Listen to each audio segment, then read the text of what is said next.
Hai, Assalamualaikum dan salam sejahtera. Selamat datang ke kelas Sains Cikgu Norsila #Cikgu Pulau.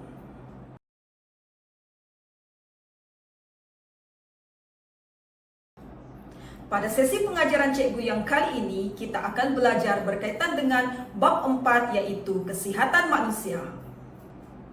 Standard kandungan kita pada hari ini adalah 4.1 iaitu penyakit berjangkit dan penyakit tidak berjangkit.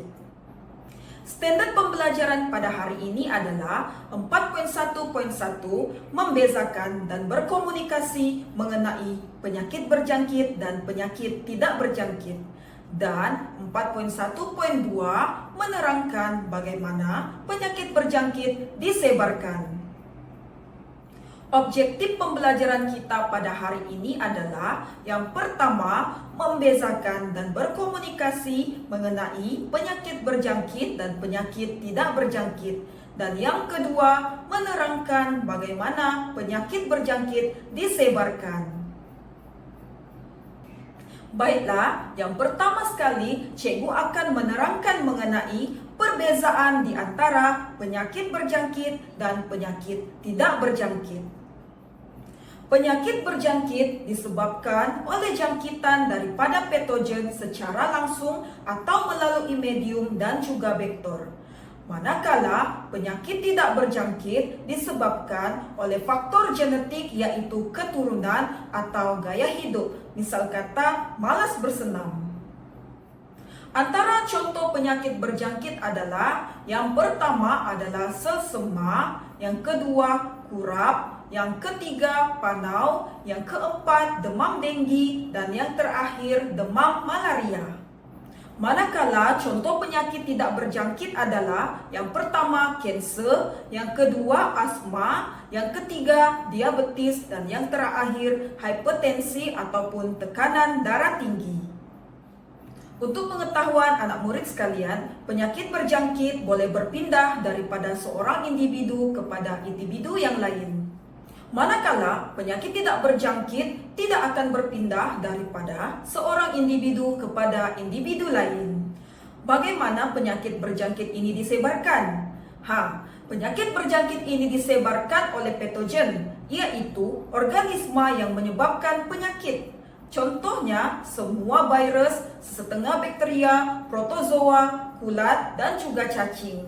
Sekarang, mari kita lihat cara penyakit disebarkan melalui penyakit bawaan udara. Yang pertama, melalui jangkitan titisan, yaitu percikan titisan air yang mengandungi patogen daripada mulut dan juga hidung pesakit. Melalui cara bersin, batuk, bercakap, menguap, dan juga bernapas. Yang kedua adalah jangkitan habuk, di mana bakteria di dalam air ludah pesakit yang sudah kering membentuk spora dan disebarkan bersama habuk dan juga angin. Sekarang, mari kita lihat contoh-contoh penyakit melalui udara. Yang pertama sekali adalah selesema, yang kedua tuberkulosis atau dikenali sebagai TB, yang ketiga cacar air, dan yang terakhir adalah SARS, yaitu sindrom pernapasan akut teruk. Sekarang mari kita pelajari tentang pencegahan penyakit melalui udara. Yang pertama, perlulah menutup mulut dan hidung semasa bersin, batuk ataupun menguap. Dan yang kedua, tidak meludah di merata-rata tempat. Ketiga, mengelakkan diri daripada berada di tempat yang penuh sesak. Dan yang terakhir, memastikan tempat tinggal cukup cahaya, kerana sinar ultra ungu boleh membunuh sesetengah mikroorganisme dalam udara. Seterusnya, mari kita melihat bagaimanakah penyakit melalui bawaan air. Berlaku di kawasan yang tidak mempunyai bekalan air paip terawat dan sistem sanitasi yang tidak sempurna.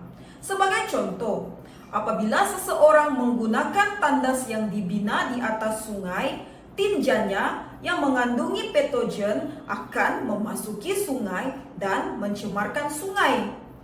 Hal ini menyebabkan seseorang itu boleh dijangkiti patogen apabila terminum air sungai yang telah tercemar. Contoh penyakit bawaan air adalah yang pertama yaitu kolera ataupun simptomnya melalui cirit-birit, yang kedua demam kepialu ataupun typhoid, dan yang ketiga disentri ameba.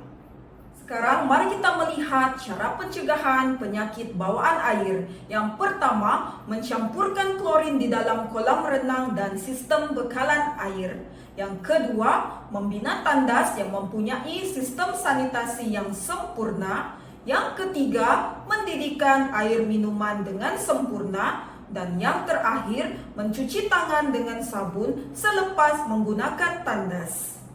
Sekarang, mari kita lihat cara jangkitan yang ketiga, yaitu jangkitan penyakit melalui sentuhan.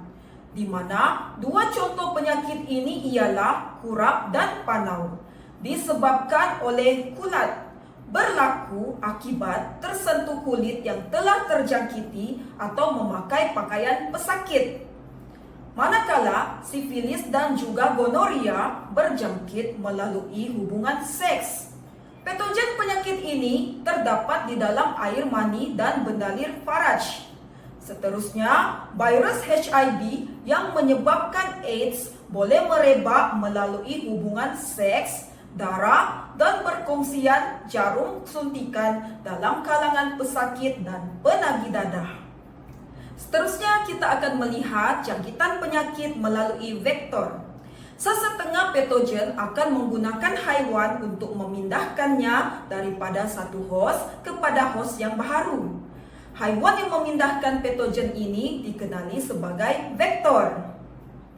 Mari kita lihat jangkitan penyakit melalui vektor.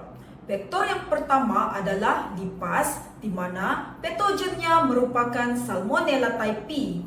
Vektor yang kedua adalah lalat, di mana patogennya merupakan Salmonella typhi. Yang ketiga, vektor nyamuk Aedes, di mana patogennya merupakan virus dengue. Sekarang, mari kita sambung jangkitan penyakit melalui vektor. Seterusnya adalah vektor nyamuk Aedes, di mana patogennya adalah virus Zika. Vektor tikus, di mana patogennya merupakan Bacteria leptospira. Dan yang terakhir, vektor nyamuk Anopheles, di mana patogennya merupakan Plasmodium malaria. Seterusnya kita akan mempelajari jenis penyakit, gejala, patogen, vektor, dan juga cara jangkitan. Kita lihat yang pertama sekali yaitu penyakit malaria, di mana gejalanya adalah menggigil, demam dan berpeluh. Patogennya merupakan Plasmodium malaria. Vektor merupakan nyamuk Anopheles betina dan cara jangkitannya adalah melalui gigitan nyamuk. Yang kedua yaitu penyakit kolera, di mana gejalanya adalah cirit-birit dan juga muntah. Patogen merupakan Bacteria Vibrio cholera. Vektor merupakan lalat dan cara jangkitannya merupakan makanan dan air yang telah tercemar. Yang ketiga, penyakit dengue, di mana gejala penyakit ini adalah sakit sendi, demam, sakit kepala, dan mata berair. Patogennya merupakan virus, vektornya merupakan nyamuk Aedes, dan cara jangkitannya adalah melalui gigitan nyamuk. Seterusnya kita lihat penyakit Zika, di mana gejala penyakit ini adalah demam, ruam, sakit sendi, dan konjungtivitis yaitu mata kemerahan. Patogennya merupakan virus, vektornya adalah nyamuk Aedes, dan cara jangkitannya adalah melalui gigitan nyamuk. Penyakit yang seterusnya adalah kepialu, di mana gejala penyakit ini adalah demam, usus berdarah, dan juga ruam merah. Patogennya merupakan Bacteria Salmonella typhi, vektornya merupakan lipas dan juga lalat, dan cara jangkitannya adalah melalui makanan dan air yang telah tercemar. Penyakit yang terakhir sekali adalah leptospirosis, di mana gejala penyakit ini adalah demam, sakit kepala, dan juga sakit otot. Patogennya merupakan Bacteria leptospira, vektornya merupakan tikus, dan cara jangkitannya adalah melalui tanah, makanan, dan air yang telah tercemar. Pembelajaran kita yang seterusnya adalah bagaimanakah vektor menyebarkan penyakit. Pertama sekali adalah melalui nyamuk, di mana yang pertama, nyamuk yang telah mempunyai patogen di dalam kelenjar air liurnya menghisap darah orang yang belum dijangkiti. Kedua, air liur nyamuk dikeluarkan semasa menghisap darah untuk mencegah pembekuan darah. Jangkitan ini akan merebak ke seluruh badan.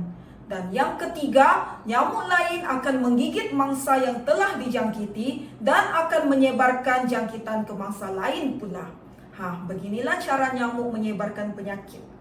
Yang terakhir sekali melalui lalat, di mana yang pertama, lalat yang hinggap di atas kotoran mempunyai patogen yang melekat pada kaki dan badan lalat. Kedua, lalat akan memindahkan patogen ke dalam makanan. Dan yang ketiga, patogen yang memasuki badan seseorang yang makan makanan telah tercemar. Baiklah, sampai sini sahaja pengajaran cikgu pada sesi kali ini. Cikgu sangat berharap agar anak-anak murid semua memahami apa yang cikgu ajar pada hari ini. Semoga kita akan berjumpa pada sesi pengajaran yang akan datang. Assalamualaikum dan bye. Jangan lupa untuk subscribe Cikgu Nursila #Cikgu Pulau.